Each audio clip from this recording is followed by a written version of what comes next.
Hello दोस्तों, स्वागत है आपका अपने इस YouTube channel smart study with Lakshmi में। जैसा कि दोस्तों आज हम आपको उपसर्ग का एक ऐसा अनोखा ट्रिक बताने वाले हैं जिसे आप पढ़कर कोई भी कॉम्पिटिटिव एग्जाम हो या गवर्नमेंट एग्जाम, यदि उस एग्जाम में आपसे उपसर्ग से संबंधित कोई भी क्वेश्चन पूछा जाता है तो आप इस वीडियो को देखने के बाद मात्र 1 सेकंड में ही टिक कर जाएंगे। तो चलिए दोस्तों, समय को बर्बाद न करते हुए हम इस वीडियो को स्टार्ट करते हैं।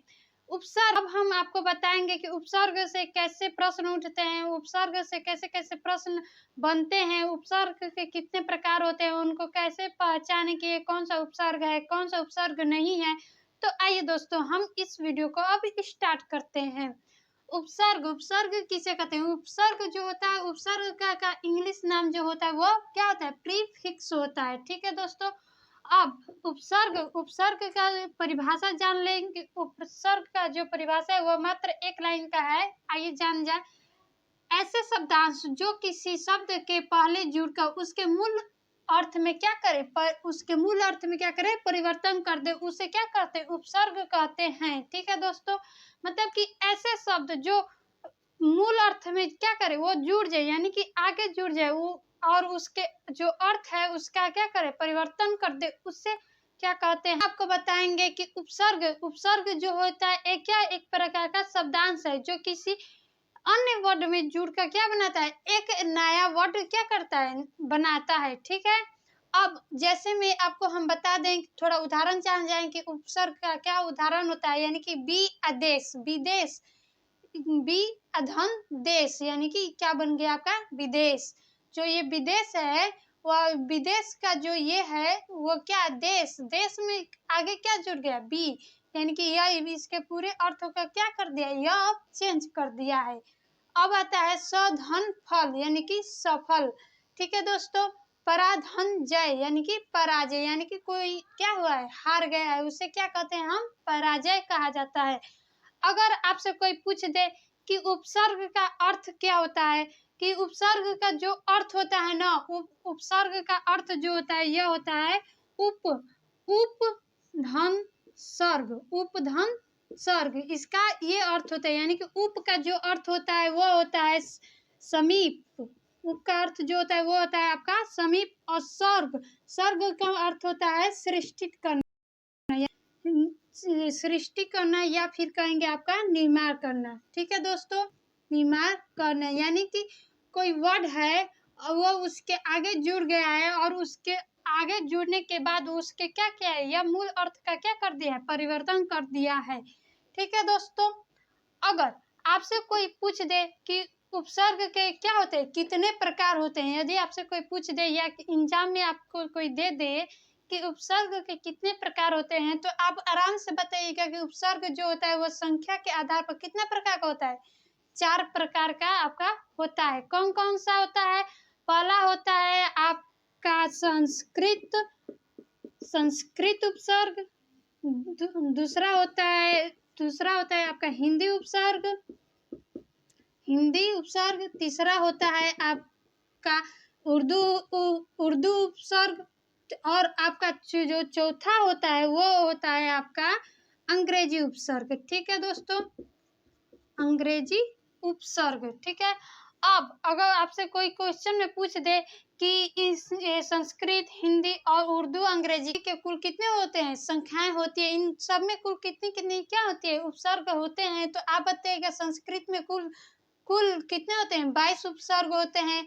हिंदी में जो होता है वो आपका 13 उपसर्ग होता है, उर्दू में जो होता है वो आपका 19 उपसर्ग होता है, अंग्रेजी में जो आपका उपसर्ग होता है वो कितना होता है? 6 होता है।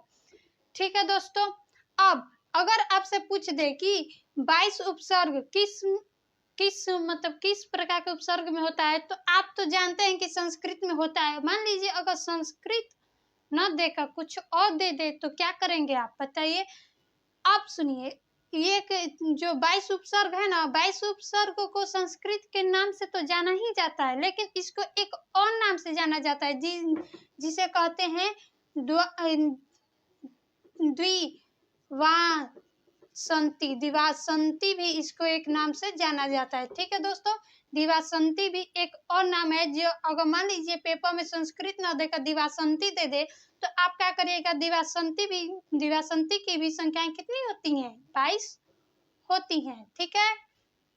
अब अगर आपसे पूछ दे कि प्रयोग के आधार पर हिंदी के कुल कितने उपसर्ग होते हैं, तो आप यहाँ जानते हैं कि 13 उपसर्ग होते हैं किनके, हिंदी के।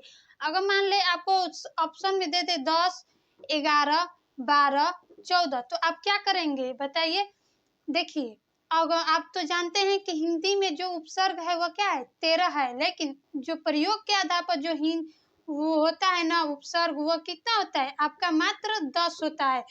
प्रयोग के आधार पर जो उपसर्ग होते हैं वो कितने होते हैं, हिंदी में 10 होते हैं। ठीक है दोस्तों। अब उर्दू में जो होता है वो 19 ही होता है और अंग्रेजी में जो उपसर्ग होता है वो आपका 6 ही होता है। तो अब आइए कुछ उदाहरण ऐसे हैं जो जिनसे पेपर में बार बार क्या होते हैं, प्रश्न उठते रहते हैं। हम इनको थोड़ा सा समझ लें कि इनसे कैसे कैसे कितने प्रकार का क्वेश्चन उठ सकते हैं। देखिए ये उत जो है ना, उत से कौन कौन सा वर्ड बना है, उत्साह, उद्धार, उत्तम, उत्थान। यानी कि अगर आपसे उत दे दे यानी कि ऐसे ऐसे वर्ड दे दे हैं, ठीक है। अगर बस और आपके ऑप्शन में दे दे कि ऐसे न देकर, मतलब ऐसे ऐसे वर्ड दे देगा, ठीक है, तो आप क्या करेंगे, तो आराम से आप देखिएगा कि ऊ है फिर तो है, ठीक है ना। तो आप क्या करेंगे, तो उत अगर आपको ऑप्शन में ऐसे वर्ड मिल जाए उत से, तो आप क्या करेगा, उत को ही क्या करेगा, मारिएगा। अगर अब आया आपका दुर्बल, दूर उपसर्ग से क्या बनाए, दुर्बल, दुर्गुर, दुर्गम, दुर्जन। ठीक है दोस्तों।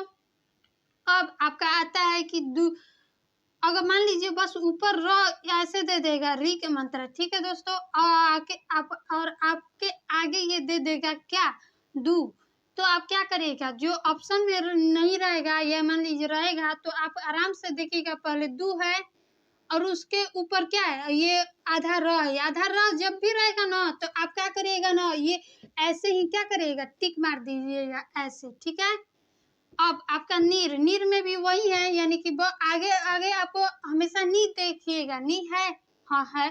तो अब क्या करिएगा कि अब आप यहाँ पर र लिख दीजिएगा, र देख लीजिएगा, र है और ऐसे है, आधा र का है तो होगा, तो आप क्या करेगा, इसको टिक मार दीजिएगा।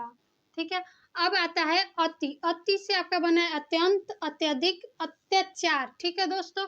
अति से अत्यंत, अत्यधिक, अत्याचार बना है, तो आप क्या करेंगे, और तो सबसे पहले सब में है ना, सब में अ है ना, ठीक है तो अब आधा तो है, ये सब में क्या है, आधा आधा तो है, तो आप क्या करिएगा, आधा तो देख लीजिएगा ना, आधा तो तब भी क्या करेगा, अति पर ऐसे टिक लगा दीजिएगा।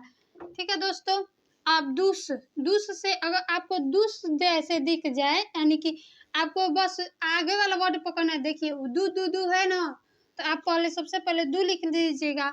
उसके बाद देखिएगा कि कौन सा स है, यानी कि तालाबी स है, मुदानी स है या डांटी स है, वो भी आधा में।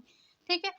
अगर आपको कहीं पर भी कोई सा भी स दिख जाए आधा में चाहे पूरा में, तो आप क्या करिएगा, बस डांटी स को ही क्या करिएगा, आधा बनाकर टिक कर दीजिएगा, यानी कि दूर। ठीक है। इससे बना है आपका दुष्कर्म, दुस्साह, दुष्चरित्र, यानी कि खराब चरित्र। दुष् का अर्थ होता है खराब। ठीक है दोस्तों। अब आता है अध, जो अध से बना है अधपंथ, अधोगति, अधो अधपंथ, अधोगति। ठीक है दोस्तों। अगर आपसे ऑप्शन में अगर ऐसे दे दे तो कोई भी दिक्कत नहीं है, आराम से टिक लगा देंगे कि अध को टिक कर देंगे। लेकिन अगर आपसे ऐसे वर्ड दे दे तो आप क्या करेंगे, अध, तो आप क्या करिएगा ना, देख लीजिएगा, अध, ये तो नॉर्मल है कि सब में रहेगा, लेकिन बस ओ के मंत्र दे दिया तो आप क्या करिएगा, यहाँ पर चंद्र बिंदु ये विसर्ग लगा दीजिएगा, तो आपका क्या हो जाएगा, सही हो जाएगा। ठीक है दोस्तों। अब आता है आपका तो जो है ना वो किस में बदला है, सर्जन, सदाचार, सद्भाव, यानी कि जो सत्य है, पहले आप सत्य देखिएगा। ठीक है।